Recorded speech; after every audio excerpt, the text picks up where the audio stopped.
Honda has sent ripples across the F1 world by announcing it will exit the sport at the end of the 2021 F1 season. The announcement, as it stands, means current partners Red Bull Racing and its sister team Alpha Tauri do not have an engine supply deal in place from 2022, when the next generation of technical regulations come into force.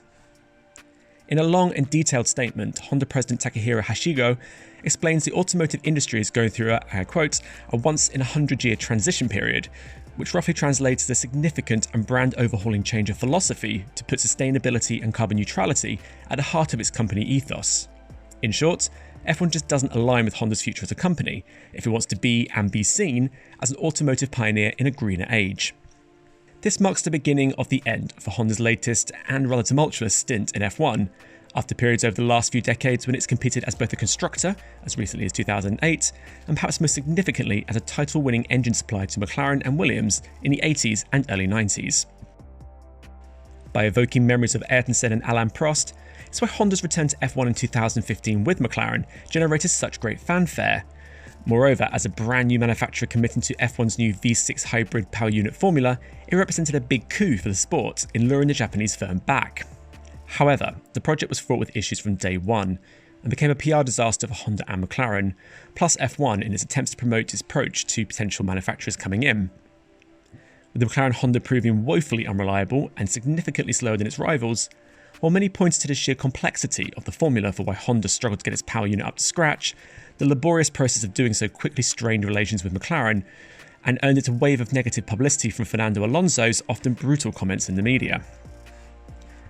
That relationship came to an unsatisfactory end at the conclusion of the 2017 season, leading to a new relationship with Red Bull, albeit only in the back of the Toro Rosso car for 2018.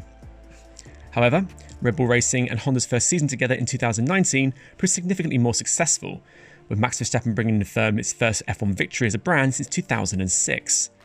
4 more wins have since followed, including a famous one for Pierre Gasly in the Alpha Tauri at the 2020 Italian Grand Prix.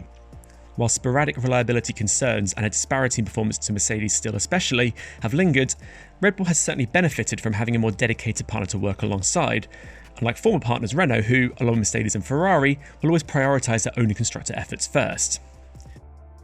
As it stands, short of developing another engine by itself or with an outside firm such as Cosworth, it means Red Bull will now need to convince one of 3 major on-track rivals to get use of its engines. No doubt a sobering prospect for a team that has more than once been a thorn in the side of each for various different reasons. Honda's exit, or more specifically the reasons as to why, are bigger than Red Bull though.